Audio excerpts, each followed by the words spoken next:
성도 여러분, 안녕하셨습니까? 여러분 사랑합니다. 아름다운 찬양 감사합니다. 그 유니폼이 얼룩말 같아서 얼룩말 여성 중창단이라고 이렇게 이름을 지으면 참 좋을 것 같은데요. 정말 얼룩말은 언제 봐도 하나님이 어쩌면 저렇게 무늬를 예쁘게 만들 수 있을까, 그렇게 생각하는 적인데요. 아름다운 찬양입니다. 오늘 말씀의 제목은 하나님의 손가락이라고 하는 제목으로 말씀을 드리겠습니다. 먼저 화면을 좀 바꿔주시면 고맙겠습니다.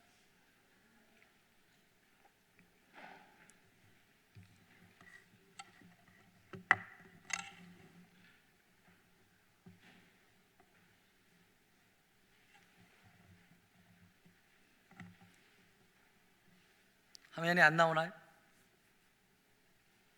잘 나왔습니다. 말씀을 읽겠습니다. 7절 8절만 읽겠습니다. 저희가 묻기를 맞이 아니하는지라 이에 일어나 가라사대 너희 중에 죄 없는 자가 먼저 돌로 치라 하시고 다시 몸을 굽히시고 손가락으로 땅에 쓰시니. 오늘은 그 손가락에 대한 이야기를 좀 하려고 합니다. 손가락이 서로 자랑을 했습니다. 엄지손가락이 최고 할 때 어떡하냐, 이렇게 엄지를 하지 않느냐, 이렇게 자랑을 했습니다. 그랬더니 검지가 뭐라 그랬냐면 책장 넘길 때 침 어디다 바르냐 그랬어요. 그래서 여기다 바르지 않느냐 그랬어요. 그랬더니 이 장지가 전체 차렷, 누가 제일 큰가 봐 그랬어요. 그랬더니 옆에 있던 약지가 뭐라고 얘기합니까? 반지 어디다 껴? 그랬어요. 여기다 끼잖아 그랬어요. 그랬더니 맨 옆에 있던 애지가 뭐라고 그랬습니까? 약속할 때 뭘로 걸지? 그리고 내가 없어봐 너희들 다 병신이야, 그렇게 돼버렸어요. 여러분, 손가락에 주는 교훈들이 좀 많이 있는데요, 한번 여러분 저하고 같이 한번 시도를 해볼까요? 이 가운데에 있는 이 장지를 이렇게 굽혀서 서로 이렇게 마주해 보시고요, 나머지 손가락을 이렇게 한번 해보시겠어요? 자, 여기서 엄지를 한번 떼어보실래요? 딱 붙인 상황에서 엄지를 잘 떼어지실 수 있나요? 이거 안 되는 분은 좀 약간 손에 이상이 있는 분이에요. 아무리 자랑을 하는 손가락이라도 이렇게 떨어질 수 있다는 거죠. 검지를 떼어보시겠어요? 검지 두 번째 거요. 잘 떼어지나요? 남을 지적하고 테스트를 하고 손에 침을 발라도 잘 떼어져요. 그러면 애지 한번 떼어보실래요? 애지 잘 떼어집니까? 아무리 인간끼리 약속을 잘해도 떼어집니다. 그러면 약지 한번 떼어볼래요? 약지? 떼어지시는 분은 손이 이상한 분이에요. 절대로 못 띱니다. 여러분, 떼어져요? 여러분, 하나님과 약속하는 이 언약의 약지인데요, 하나님과의 언약은 떨어질 수 없다는 것을 손가락이 우리에게 말해주는 것이죠. 손가락 이야기가 나왔으니까 이분 얘기를 좀 해야 되겠습니다. 일본 분인데요, 다하라 요네코라고 하시는 분인데요, 이분이 18살 때 엄마가 일찍 돌아가셔서 충격을 받은 나머지 인생을 살 자신이 없어가지고 달려오는 기차에 몸을 던져 자살을 시도했습니다. 그런데 불행인지 다행인지 죽지 않고 살아났어요. 근데 살아나긴 살아났는데 양 다리가 잘려졌고요, 팔 하나가 잘라졌고요, 그리고 오른손 하나가 남았는데, 오른팔과 손이 남았는데 그 남은 오른손마저도 손가락이 3개만 남고 둘이 잘라졌습니다. 그가 병원에서 눈을 떴을 때 그런 비참한 자기의 모습의 현실이 다가온 겁니다. 그는 틈만 나면 어떻게든지 또 자살을 시도하려고 노력을 했다가 그 병원에 찾아온 한 전도사에 의해서 복음을 듣게 됩니다. 그래서 그가 죽음을 포기하고 이제 신실하게 하나님을 믿고 살아가야 되겠다 이렇게 생각을 했는데 그 전도사가 청혼을 해온 겁니다. 그래서 결국은 많은 고민 끝에 결혼을 하게 되었고요. 그 전도사는 훌륭한 목사님이 되셨고 이분은 사모가 되었어요. 다리가 2개가 없고 팔이 없고 손가락 3개가 남았는데 성실한 목회자 사모로 살아가고 있었습니다. 그런데 그의 이 책의 제목이 뭐예요? 산다는 것이 황홀하다. 여러분, 어떤 그런 몸을 가지고 어떻게 이렇게 황홀함을 느끼며 살 수 있을까? 그가 이 책을 쓰면서 한 가지 이야기를 좀 합니다. 그게 뭐냐면은 오른손에 남은 3개의 손가락으로 처음으로 1개의 감자 껍질을 벗기려고 했을 때 그것을 지금도 나는 잊을 수가 없다. 나의 기분을 조롱이라도 하듯이 떼구르떼구르 굴러다니면서 바닥에 떨어져 멋대로 굴러가는 감자. 그녀는 필사적으로 그 감자를 남은 3손가락을 가지고 깎으려고 할 때 말을 듣지 않고 계속 이 감자가 굴러다니는 거예요. 그래서 그 식칼을 든 자기의 마음이 표현할 수 없는 초조감과 무서움에 힘이 덮쳐오면서 오히려 더 절망감에 깊이 빠져들고 있었다고 그랬습니다. 그런 일이 조금만 더 계속되었다고 하면은 그 식칼로, 자기가 들고 있는 그 식칼로 무슨 일을 저지러야 말 것 같은 그러한 느낌이 들었다고 그랬어요. 그러나 그때 그는 처절한 목소리로 그 식칼을 놓고 하나님께 부르짖었습니다.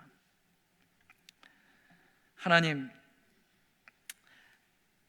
당신은 나 같은 이러한 사람도 자녀로 삼아주시고 이런 쓸모없는 몸을 가진 저를 결혼까지 하도록 도와주시고 가정까지 갖게 해주시고 아이까지 낳게 해주시고 이런 선물을 주셨는데 이제 얼마 후면은 내 남편이 허기진 몸을 가지고 내가 만든 음식을 먹기 위해서 들어오게 될 것이고 지금 아이들은 내 음식의 요리가 끝나는 것을 기다리고 지금 배고파하고 있는데 지금 이 감자를 3손가락으로 깎을 수가 없다고. 그리고 하나님께 울부짖었어요. 그 기도를 마치고 난 다음에 이 마치 물이 점점 차오르듯이 자기의 마음에 하나님의 은혜가 쫙 차오르는 그런 느낌을 가졌다고 그랬습니다. 그리고 평안한 마음을 다시 유지하고 그의 머리에 번개 같은 아이디어가 떠올랐다고 그랬어요. 그래서 다른 감자 하나를 골라서 잘 닦아서 도마 위에다 올려놨습니다. 그리고서는 그 감자를 반을 잘랐다고 그랬어요.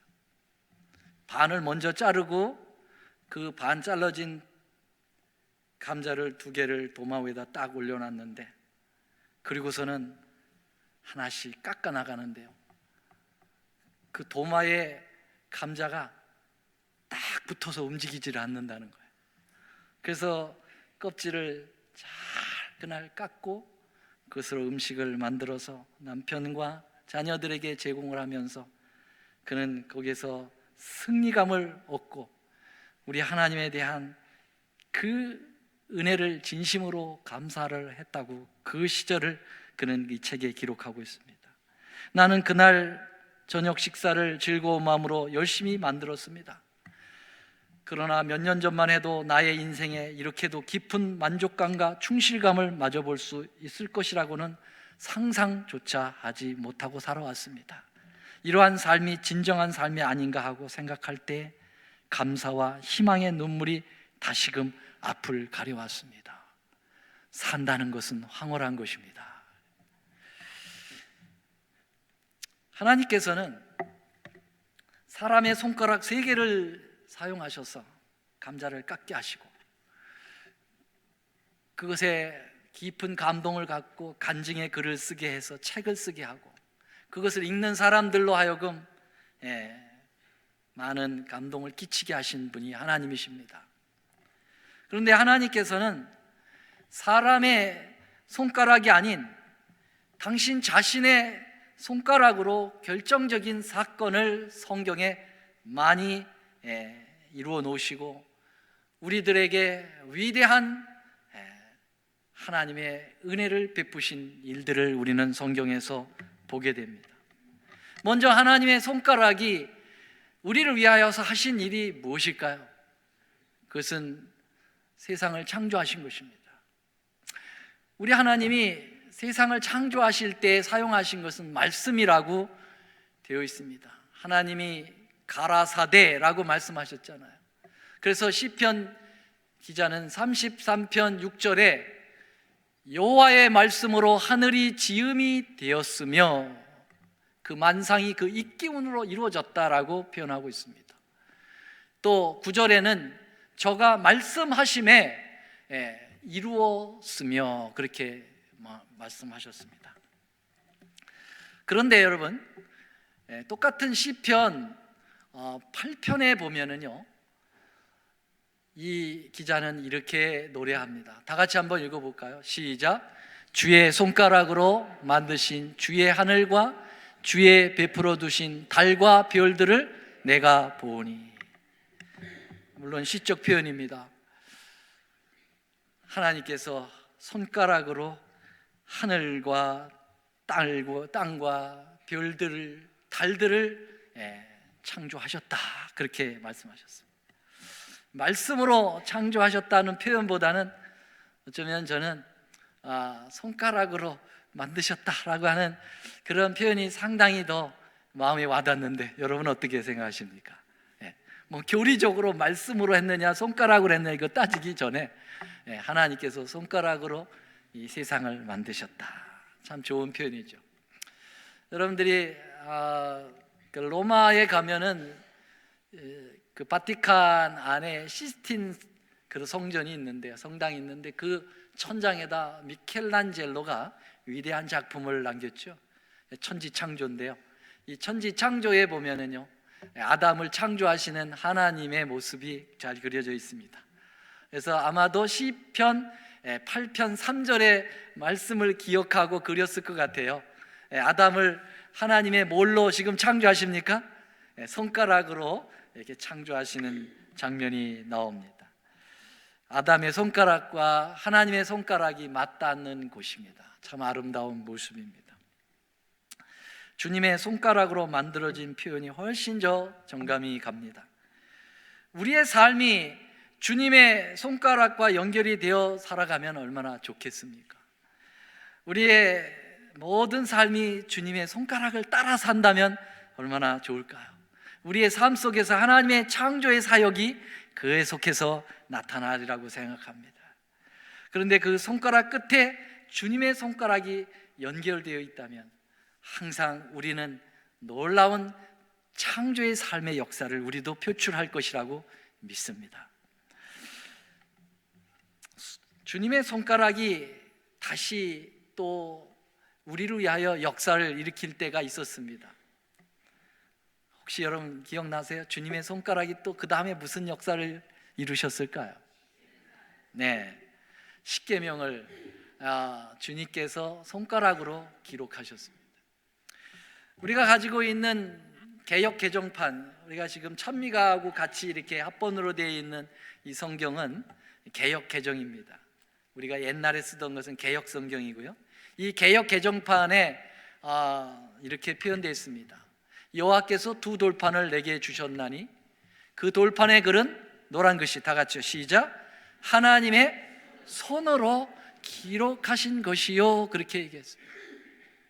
너희의 총의 나라의 여호와께서 산상 불 가운데서 너에게 이르신 모든 말씀이니라. 시내산에서 우리 주님께서 불로 나타나셔서 하나님의 불손가락으로 글을 친히 쓰셨다고 말씀하고 있습니다.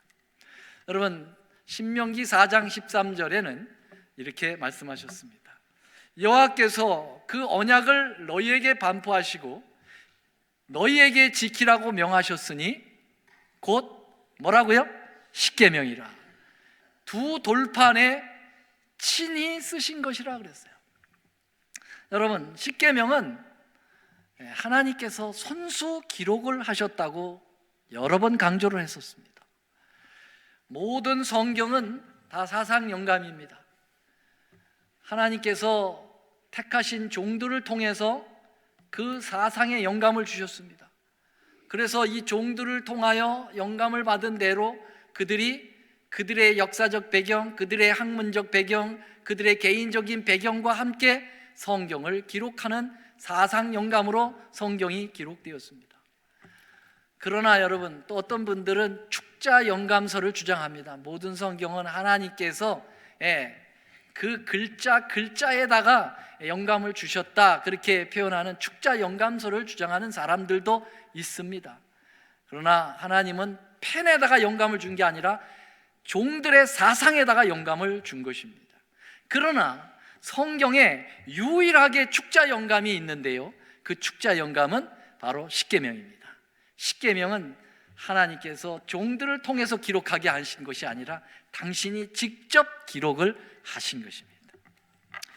그렇다고 하면 여러분, 성경 전체도 결코 폐할 수가 없는 건데요, 여러분, 십계명은 결단코 폐할 수가 없습니다. 왜냐하면 주님이 직접 기록을 하신 것인데 어떻게 하나님의 계명이 폐해질 수가 있겠습니까? 예수님께서 말씀하셨어요. 내가 율법이나 선지자나 폐하러 온 줄로 생각하지 말라. 폐하러 온 것이 아니요 온전케 하려 함이로다.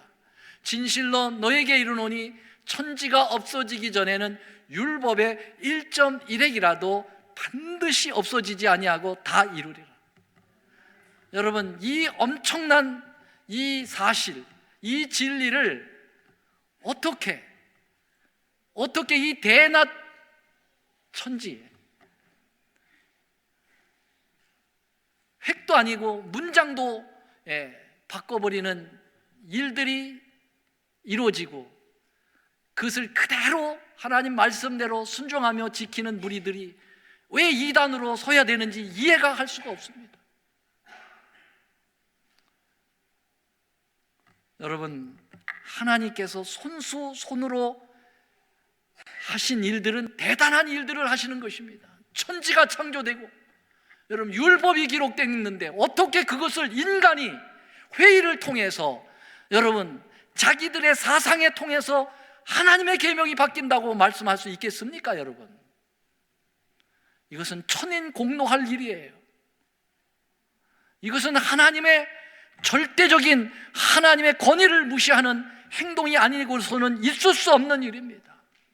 아무리 훌륭한 신학자라든지 아무리 유명한 부흥사라든지 아무리 훌륭한 교단이라 할지라도 인정할 수가 없습니다. 저는요. 여러분 어떻게 생각하십니까? 있을 수 없는 일입니다. 여러분, 율법 폐기는 하나님의 정부를 무너뜨리는 정말 진로에 섞인 것이 없이 받아야 될 엄청난 죄라고 하는 사실을 이 백성들은 깨달아야 합니다. 이 말씀이 여러분 방송을 통해서 늘 나가고 유튜브를 통해서 나가기 때문에 제가 격앙된 목소리를 말씀드리는 것입니다.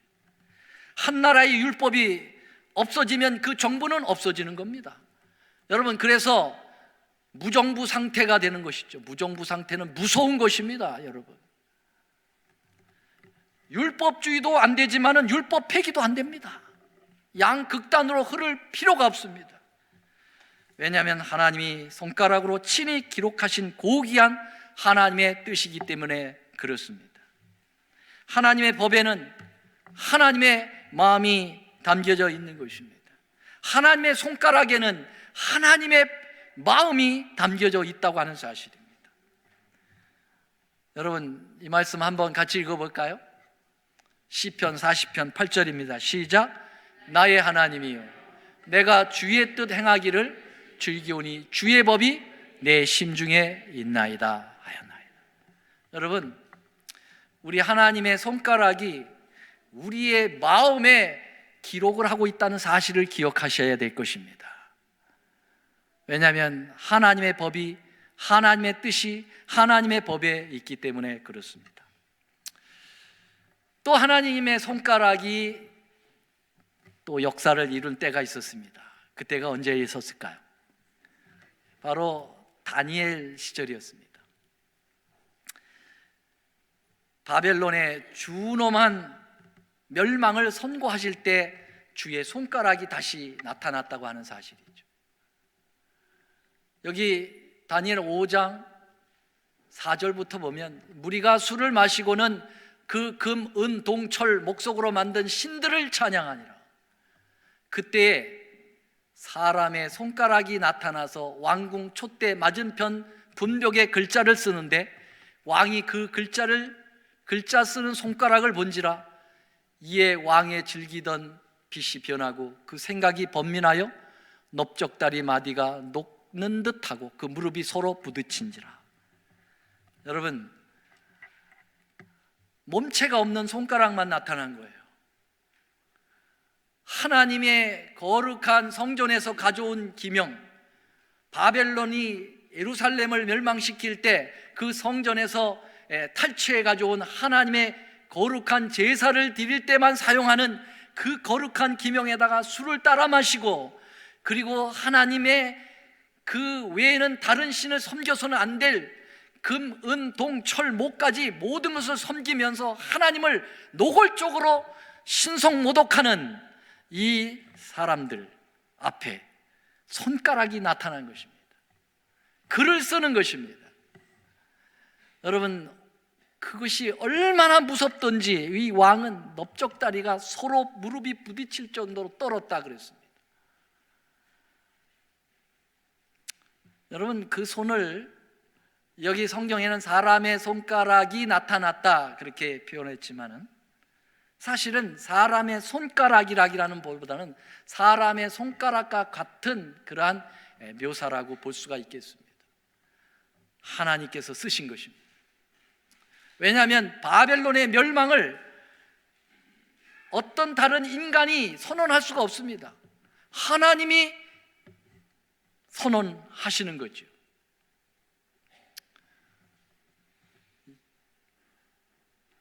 하나님께서 여기에 글을 쓰면서 메네 네겔 우바르신이라고 하는 글을 썼습니다.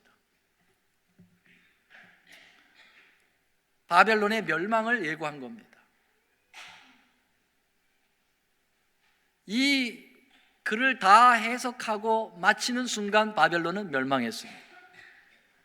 벨사살 마지막 왕은 그의 이름대로 사살당하고 말았습니다. 선지자 왕 524쪽에 보면은 그 당시의 상황을 이렇게 자세히 묘사하고 있습니다.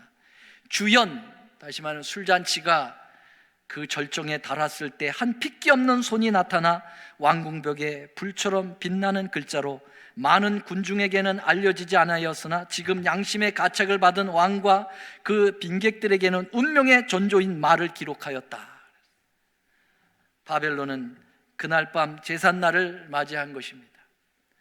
더 이상 바벨론은 역사에 머무르지 못하고 역사의 뒤안길로 사라져 가버리고 말았습니다. 고레스에 의해서 마지막 왕 벨사살은 그날 그 인생의 종지부를 찍고 말았습니다. 근데 여러분, 또 한 번 주님은 바벨론의 멸망을 예고합니다. 계시록 14장 8절입니다. 세 천사의 기별, 둘째 천사의 기별이죠. 또 다른 천사 그 둘째가 그 뒤를 따라 말하되 무너졌도다 무너졌도다 큰 성 바벨론이에요. 바벨론이 무너진다는 것입니다. 똑같아요. 모든 나라를 그 음행으로 인하여 진노의 포도주로 먹이던 자로다 하더라 그랬어요. 여러분, 바벨론의 마지막 밤도, 고대 바벨로니아의 마지막 밤도 술잔치로 여러분 끝났습니다. 근데 여러분, 이제 현대 바벨론, 이제 곧 멸망할 이 현대 바벨론도 음행의 포도주를 통해서 이제 끝나게 됩니다. 사랑하신 여러분, 그 전에 하나님은 당신의 손가락을 다시 보내서 우리의 양심의 벽에 글자를 쓸 것입니다. 메네 메네 데켈 우바르신이라고 그 글자가 쓰여진다고 하면 여러분 불행한 일이 될 것입니다. 메네 메네, 저울에 달아보니 부족함이 보였더라. 그래서 나라가 갈라져 다른 사람에게 주어졌다라고 하는 해석입니다. 사랑하신 여러분, 바벨론이 망하기 전에 분명히 역사는 반복됩니다. 하나님의 손가락이 이번에는 보이지 않는 손가락이 여러분의 양심의 벽에다가 글을 쓰시게 될 텐데, 부족하여 내 나라가, 내 개인의 생애가 망하여 나누어지고 다른 사람에게 넘겨진다, 사단에게 넘겨진다라고 하는 기록이 있게 되질 않기를 간절히 소망합니다. 달아보니 넉넉하도다, 주의 은혜가 크도다, 착하고 충성단 종아, 내가 줄 영원한 하늘의 기업을 네가 있기를 바란다라고 하는 기록이 바로 주님의 손가락으로 여러분의 양심의 벽에 쓰여지기를 간절히 호소합니다. 마지막으로 하나님의 손가락이 다시 한번 글을 쓸 때가 있으셨습니다. 언제일까요? 언제 또 한번 우리 하나님의 손가락이 글을 쓰기 시작했나요? 그것은 오늘 본문에서 읽었던 이 사건입니다. 이것은 신약시대에 나타난 것입니다. 요한복음 8장에서 간음하다가 현장에 잡혀온 여인을 지금 예수님이 맞이하고 있습니다. 예수님의 성전에서 한참 최선을 다하여 백성들을 가리키고 계실 때 갑자기 많은 떠드는 소리가 나면서, 왁자질걸 소리가 나면서 한 여인이 머리채가 거의 잡혀 끌려오면서 예수님 앞에 내동댕이 치듯이 던져졌습니다. 그리고 이 끌고 온 유대 지도자들은 예수님을 향하여 맹렬한 눈빛을 가지고 고소하는 마음으로 이렇게 얘기했어요. 선생이요, 모세의 율법에 의하면은 현장에서 간음해서 현장에 잡힌 이러한 자들은 돌로 치라고 명하는데 선생은 어떻게 이야기하시렵니까? 라고 이야기하고 있죠. 유대 지도자들은 예수님을 어떻게든지 메시아의 사역에서 내려오게 하려고 사단의 사주를 받아서 집요하게 각다기처럼 예수님을 쫓아다니며 괴롭혔습니다. 이번에는 그들이 생각하기를 완벽한 함정을 팠다, 이제 저 예수는 꼼짝없이 우리의 함정에 걸려서 이제 어찌할 바를 모를 것이다, 그렇게 얘기했어요. 간음하다 현장에 잡혀왔다고 하는 이 여인을 성전에서 백성들과 사람들 보는 앞에서 무자비하게 내동댕이 친 이들의 목소리였습니다. 예수님께서는 그들을 가만히 쳐다보시다가 그분이 하신 일이 있습니다. 여러분, 참 애매하게 됐어요. 모세의 율법, 간음을 한 자는 돌로 치라고 하는 것이 분명히 모세의 율법에 나와 있습니다. 자비의 예수님께서 돌로 치라라고 말할 수 없어서 돌로 치지 마라 그렇게 얘기하면 모세의 율법에 분명히 저촉이 되는 것입니다. 그러면은 돌로 치라, 모세의 율법을 존중했기 때문에 그렇게 말씀하시면 여러분, 돌로 치면 죽잖아요. 사형을 선고할 수 있는 자격은 유대에 있지 않았습니다. 이때 로마가 유대를 지배하고 있었기 때문에 로마의 행정권의 사형 명령이 허락되지 않는 한 사형을 선언하는 그것은 사형죄에 해당이 되는 거죠. 사람을 죽인 살인죄에 해당이 되는 거죠. 그러니까 예수님은 이렇게 하면은 모세의 법에 걸리고 이렇게 하면은 로마법에 걸려서 꼼짝없이 그 덫에, 그 함정에 걸릴 수밖에 없도록 그들은 몰고 간 것이죠. 예수님께서 이 고소자들을 한참 쳐다보시고 이 여인을 쳐다보시고 구경꾼들을 쳐다보시면서 주님께서 한 가지 행동을 하신 것이 바로 뭐예요? 땅에 앉으셔서 십계명의 글을 기록하듯이 바벨론 분족의 멸망의 선언을 기록하듯이 우리 예수님께서 뭔가를 그 땅바닥에 적으셨던 거죠. 그리고 난 다음에 예수님께서 일어나셔서 뭐라고 말씀하셨습니까? 죄 있는 자가 돌로 치라, 그렇게 이야기했습니다. 죄 있는 자가, 죄 없는 자가. 제가 잘 듣고 계신가, 잘 안 듣고 계신가를 지금, 왜냐하면 그냥 그대로 나가면 항상 좋으시는 분들이 있거든요. 그래서 이렇게 깨우는 겁니다. 죄 있는 자가 돌로 쳐라, 그렇게 말씀, 없는 자가 돌로 쳐라 말씀하셨죠. 자, 지도자들이 손에 돌을 들고 이제 예수는 꼼짝없다라고 생각하고 그 대답을 잘 기다리고 있다가 이런 엉뚱한 선언을 딱 듣고 난 다음에 그들은 도대체 저 바닥에 쓴 것이 뭔데 예수가 저런 선언을 할까라고 생각하고 가서 그를 보는 순간 아연질색할 수밖에 없었습니다. 여러분, 그 바닥에 써놓은 예수님의 글이 문장으로 이루어졌는데 보는 사람들마다 다 기절을 하게 되는 거예요. 왜 그랬을까요? 거기 보니까 너무너무 자기만 알고만 있는 너무너무 창피한 그 죄들의 목록이 쫙 써 있는 거예요. 여러분, 여러분들만 알고 있는 정말 남에게 내놓을 수 없는 죄 있어요, 없어요? 대답 안 하시는 분은 없는 것 같으네. 저는 너무 많아요. 그거 여기 꺼내놓으면 아마 여기 설교 못합니다. 다시는 목회 못할 거예요. 여러분 앞에서 너무 부끄러운 게 너무 많아요.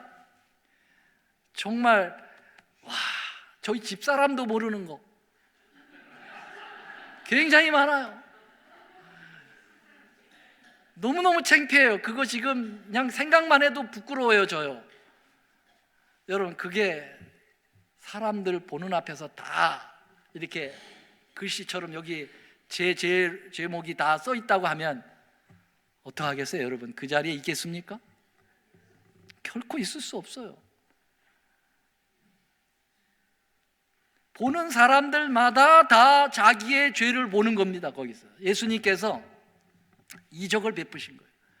또 하나의 미라클을 일으키신 거죠. 그래서 그 유대 지도자들이 왔다 가는 보고서는 도저히 그곳에 있을 수가 없어서 슬금슬금 하고 다 사라져가는 거예요. 구경꾼들도 와서 보고 자기의 죄가 보이고 다 도망가는 거예요. 다 사라져가는 것이에요. 양심의 엑스레이를 찍어내듯 선명하게 혼자만이 알고 있는 죄가 적나라하게 기록되어 있는 모습을 우리에게 보여주고 있습니다. 여러분, 예수님께서 여기에 그때의 상황을 이렇게 시대의 소망 461쪽에 표현하고 있어요. 예수께서 지체하시고 무관심하신 듯함에 참을 수 없이 된 고소자들은 그 문제에 관심을 기울이시도록 강력하게 촉구하면서 더욱 가까이 다가갔다. 그러나 그들의 시선이 예수의 시선을 따라 땅바닥으로 쏠렸을 때 그들의 안색은 변하였다. 그들 앞에 그려져 있는 것은 그들 자신들의 생애에 숨은 죄의 비밀들이었다. 그랬어요. 바라보고 있던 백성들은 그들의 표정이 갑자기 변하는 것을 보자 저 사람들 왜 그러지? 그러면서 그 사람들도 같이 가서 이렇게 보니까 똑같이 놀랍고 부끄럽고 생각하는 것이 너무나도 답답해서 이제 피해 나가는 모습을 우리에게 보여주고 있죠. 자, 여러분, 이 고소인들의 행위는 예수님을 함정에 집어넣기 위한 계획된 범죄였습니다. 함정을 팠다고 하는 것을 끝나는 게 아니라 범죄 행위였다는 것입니다. 왜 그러냐면은 여러분, 이들은 율법을 존중한다고 하면서 율법을 범한 겁니다. 왜냐하면은 여러분, 고소를 하기 위해서는, 간음을 한 것을 고소하려면 그 배후자가 고소하도록 되어 있어요. 제3자가 고소하는 게 아니에요. 배후자가 고소를 해야 되는데 그 규정을 무시하고 그들이 제3자의 입장에서 데려온 것입니다. 또 하나는 뭐가 문제가 되느냐 하면은, 이것이 분명히 범법이라고 하는 사실은 뭐냐면은, 만약에 그 여인이 현장에서 간음을 저질렀다고 하면은, 여러분, 간음은 혼자 저질릅니까? 여러분, 대상이 있어야 됩니까? 대상이 있어야 돼요. 그러면 여자만 끌고 오면 안 되잖아요. 누굴 끌고 와야 돼요? 남자를 끌고 같이 와야 되죠. 같이 처단을 해야 되죠. 근데 여자만 끌고 왔다라고 하는 것은 뭔가 이 사람들이 계획성을 가지고 왔다라고 하는 것이고, 이 여인은 계획적인 것에 오히려 말려서 간음을 저지르고 있었다, 그렇게 볼 수가 있겠습니다. 무서운 죄를 저지르고 있는 것입니다. 여러분, 예수님을 고소하기 위하여 율법을 강조하는 율법주의자들이 율법을 여러분 먼저 어기고 있는 모습을 우리에게 보여지고 있는 것입니다. 그 소자들의 완전한 월권 행동을 하고 있는 것입니다. 예수님은 이 모든 것을 말씀하시지 않고 조용히 손가락의 위대한 이적을 통해서 이를 해결하고 계셨습니다. 여러분, 다 가버리고 난 다음에 아무도 없어요. 시대소망 462쪽에 보면, 이 타락한 영혼을 구원하기 위하여 예수께서는 가장 흉악한 육체적 질병을 고칠 때보다도 더 큰 이적을 행하셨다. 예수께서는 영원한 죽음에 이르는 영적 질병을 고치셨다. 이 회개한 여인은 예수를 가장 신실히 따르는 사람들 중에 하나가 되었다. 자기 희생적 사랑과 헌신으로 그는 예수의 용서하여 주신 은혜에 보답하였다. 아멘. 여러분, 모두가 다 빠져나가고, 이 여인은 예수님께서 죄 없는 자가 돌로 쳐라라고 하는 그 선언을 들었을 때 이제 곧 돌이 날라오겠군 생각을 했어요. 이제 나는 죽는다, 절박한 심정을 가지고 그 소리를 들었을 거예요. 마치 예수님이 죄 없는 자가 돌로 쳐라라고 그 선언을 할 때 마치 그 여인에게는 사형 명령처럼 그의 귀를 뚫었을 것입니다. 근데 날아오리라고 하는 돌은 날아오지 않고 조용한 부드러운 음성이 그녀의 귀에 울렸습니다. 여인이요, 너를 고소하던 그들이 어디 있느냐, 그렇게 질문을 했을 때 비로소 이 여자가 머리를 들고 살펴보니까 아무도 없는 거예요. 너를 정죄한 자가 있느냐 없느냐 이렇게 물었어요. 그랬더니 여자가 뭐라고 그래요? 주여 없나이다. 여기 위대한 주님의 선언이 나옵니다. 노란 글씨 시작. 나도 너를 정죄하지 아니하노니 가서 다시는 죄를 범치 말라 하시니라. 아멘. 네. 위대한, 여러분, 예수 안에는 정죄함이 있습니까 없습니까? 없습니다, 여러분. 왜요? 예수님이 우리를 대신해서 모든 죄값을 치르기 때문에 여러분, 예수 안에는 정죄함이 없는 것입니다. 아멘입니까? 그러므로 여러분, 이 놀라운 선언을 사도 바울은 이렇게 선언했습니다. 그러므로 이제 그리스도 예수 안에 있는 자에게는 결코 정죄함이 없나니 이는 그리스도 예수 안에 있는 생명의 성령의 법이 죄와 사망의 법에서 너를 해방하였습니다. 여러분, 예수님은 오늘 우리에게 그 선언을 동일하게 해주시는 것입니다. 내가 너를 정죄할 마음이 없다. 사랑하신 여러분, 우리의 양심 속에 하나님의 그 놀라우신 손가락의 능력이 글을 쓰되 우리의 죄를 기록하는 글을 쓰도록 그 손가락을 하시도록 하지 말고, 여러분, 내가 너를 정죄하지 않는다라고 하는 그런 위대한 그러한 글을 내 마음에 쓰시도록 주님 앞에 나가시게 되길 바랍니다. 예. 예수님은 당부를 하셨죠. 뭐라고 당부하셨어요? 다시는 가서 죄를 범하지 마라. 여러분, 용서를 받은 자들은 다시 죄를 지으려고 생각하지 않습니다. 제 사랑하는 딸이 열심히 차를 몰고 가다가 오버스피드에 잡혔거든요. 그래서 티켓을 받아가지고 저한테 가져왔어요. 지는 못 내니까. 예, 아빠 이거 내주세요. 아빠가 돈을 대신 내줬죠. 예, 그는 그 법으로부터 용서를 받은 겁니다. 근데 지 능력으로 아니고 누구의 능력으로? 예, 아빠의 능력에 의해서 용서를 받게 된 거예요. 그러니까 이 아이가 어떻게 생각해요? 아유, 내가 그냥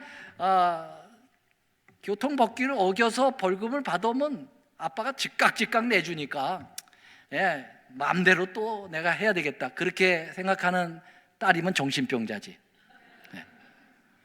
한번 그런 경험을 하게 되면 우리 딸은 와, 아빠가 저렇게 정말 애써 벌은 돈을 자기 때문에 그렇게 지불을 했다. 예. 그 미안해요. 죄송하고. 그러니까 더 조심스럽게 운전을 하는 거죠. 하나님의 교통법규를 잘 지키게 되는 거죠. 맞습니까? 예, 그와 같습니다. 예수님께서 이렇게 내가 너를 정죄하지 않으니까 다시는 죄를 범하지 마라. 사랑하신 여러분, 예수님의 손가락, 위대한 손가락이 오늘도 우리 앞에 계십니다.